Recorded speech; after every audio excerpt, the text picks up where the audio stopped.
नमस्कार दोस्तों, IQ insights में आपका स्वागत है। आज हम आपके लिए लेकर आए हैं मौर्योत्तर काल पर आधारित MCQ सीरीज का अंतिम भाग, जिसमें 14 महत्वपूर्ण प्रश्न शामिल हैं। ये प्रश्न खासतौर पर सभी प्रतियोगी परीक्षाओं जैसे IAS, PCS, SSC और अन्य सरकारी परीक्षाओं की तैयारी कर रहे छात्रों के लिए तैयार किए गए हैं। हमारी यह सीरीज हर सुबह 7 बजे आपके लिए आती है, ताकि आप अपनी तैयारी को एक नई दिशा दे सकें। तो आइए आज के सवालों पर चर्चा शुरू करें और अपने ज्ञान को परखें। अंत तक बने रहें और अपने स्कोर कमेंट में ज़रूर बताएं। चलिए शुरुआत करते हैं। प्रश्न है, निम्नलिखित शासकों में से किसके लिए ए का ब्राह्मण प्रयुक्त हुआ है? विकल्प है आपके सामने। ए पुष्यमित्र शुंग, बी खारवेल, सी गौतमीपुत्र सातकर्णी और डी सुस सुशर्मन।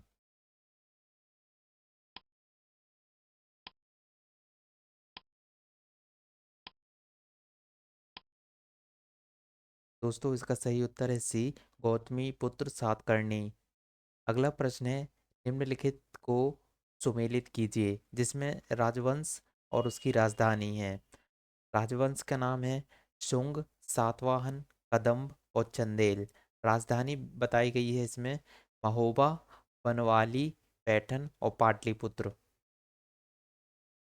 आपके पास विकल्प है ए 4321, बी 4231, सी 1423, डी 1234।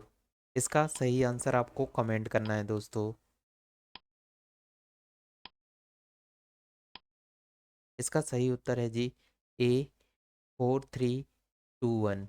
अगला प्रश्न है, नीचे दो वक्तव्य दिए गए हैं, जिसमें एक को अभिकथन व दूसरे को कारण कहा गया है। अभिकथन कहता है सातवाहन काल में संस्कृत के साथ प्राकृत व अन्य लोक भाषाओं का विकास हुआ। कारण बताया है सातवाहन राजाओं ने साहित्य रचना के लिए संस्कृत तथा अन्य लोक भाषाओं को अपनाया। विकल्प है आपके सामने। ए तथा आर दोनों सही हैं और ए का सही स्पष्टीकरण आर है। बी विकल्प कहता है ए तथा आर दोनों सही हैं, किंतु ए का नहीं है, सही स्पष्टीकरण नहीं है। सी विकल्प कहता है ए सही है किंतु आर गलत है, और डी विकल्प कहता है ए गलत है किंतु आर सही है। इसका सही उत्तर क्या है दोस्तों? कमेंट सेक्शन में आपको बताना है। दोस्तों, इसका सही उत्तर ए है। ए तथा आर दोनों सही हैं और ए का सही स्पष्टीकरण आर है। अगला प्रश्न है दोस्तों, निम्नलिखित में से कौन सा युग्म सही सुमेलित नहीं है? विकल्प है आपके सामने नासिक, गौतमीपुत्र, हाथी गुम्फा, हारवेल, बितरी, पुलकेशिन द्वितीय, गिरनार, रुद्रदामन प्रथम। इसमें अभिलेख और शासकों के नाम है ये। इसमें दोस्तों सही उत्तर है सी बितरी पुलकेशिन द्वितीय। अगला प्रश्न है दोस्तों आपके सामने, निम्नलिखित में से किस वंश के शासकों को पुराणों में श्री पर्वती कहा गया है? विकल्प है आपके सामने। ए वाकाटक, बी इक्वाकू, सी शक और डी खारवेल। इसमें से किस वंश के शासकों को पुराणों में श्री पर्वती कहा गया है? इसका सही उत्तर है दोस्तों बी इक्वाकू। अगला प्रश्न है, निम्न कथनों पर विचार कीजिए। कथन कहता है कारण कारण बोल रहा हूँ कि कुषाण फारस की खाड़ी और लाल सागर से होकर व्यापार करते थे।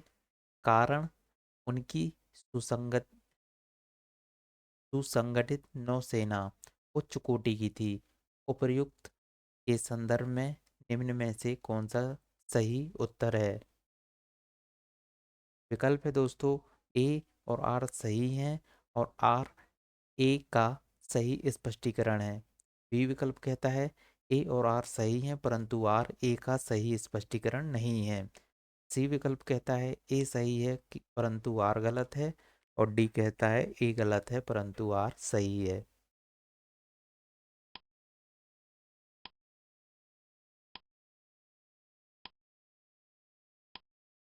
दोस्तों इसका सही उत्तर है सी, ए सही है परंतु आर गलत है। अगला प्रश्न कहता है राजा खारवेल का नाम जुड़ा है। मतलब राजा खारवेल का नाम जुड़ा है। ए विकल्प कहता है गिरनार के स्तंभ लेख के साथ। बी विकल्प कहता है दोस्तों जूनागढ़ स्तंभ के साथ। सी विकल्प कहता है हाथी गुम्फा लेख के साथ। डी विकल्प कहता है सारनाथ लेक के साथ।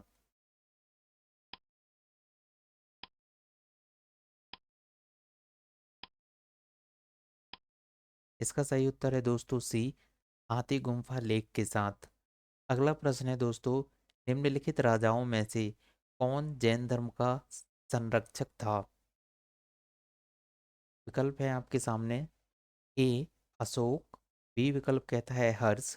सी विकल्प कहता है पुलकेशिन द्वितीय। और डी विकल्प कहता है खारवेल। इसमें से सही उत्तर चुनना है आपको। जैन धर्म का संरक्षक कौन था।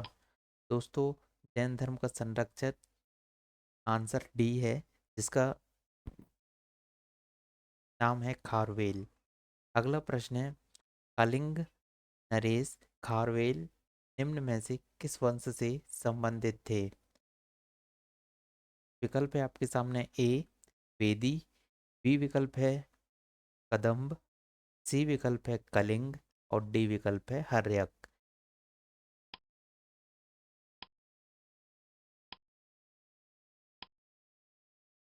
इसका सही उत्तर है दोस्तों ए वेदी। नरेश खारवेल वेदी वंश से संबंधित थे। अगले प्रश्न कहता है निम्नलिखित राजाओं में से किसका जैन धर्म के प्रति भारी झुकाव था। इसमें राजाओं के नाम आपके सामने ये हैं। ए विकल्प दशरथ। बी विकल्प कहता है वृहद्रथ। सी विकल्प कहता है खारवेल। और डी विकल्प कहता है भूभीषण।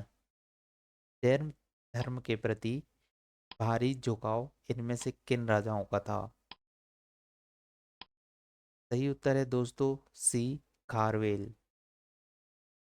अगला प्रश्न है कलिंग नरेश खारवेल का संबंध था। ऑप्शन है आपके पास। ए महामेघवाहन वंश से। बी विकल्प कहता है खेदी वंश से। सी विकल्प कहता है सातवाहन वंश से। और डी विकल्प कहता है इनमें से कोई नहीं या उपर्युक्त सभी।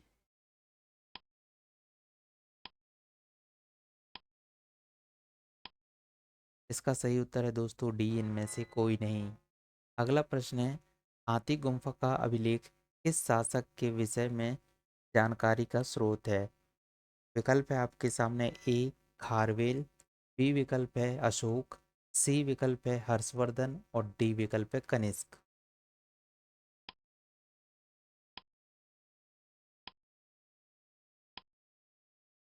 इसका सही उत्तर है दोस्तों ए खारवेल।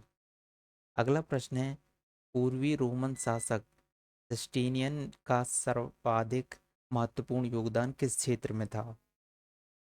विकल्प है ए विधि। बी स्थापत्य कला।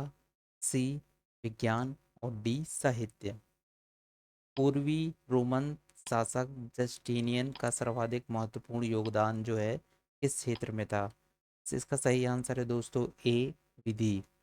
अगला प्रश्न है पेरिप्लस ऑफ द इरिश्रियन सी किसने लिखी। ये पुस्तक का नाम है दोस्तों और इस पुस्तक को लिखने वाला कौन था। ए विकल्प है टेसियस। बी विकल्प है प्लिनी। सी विकल्प है टालमी। और डी विकल्प है उपर्युक्त में से कोई नहीं।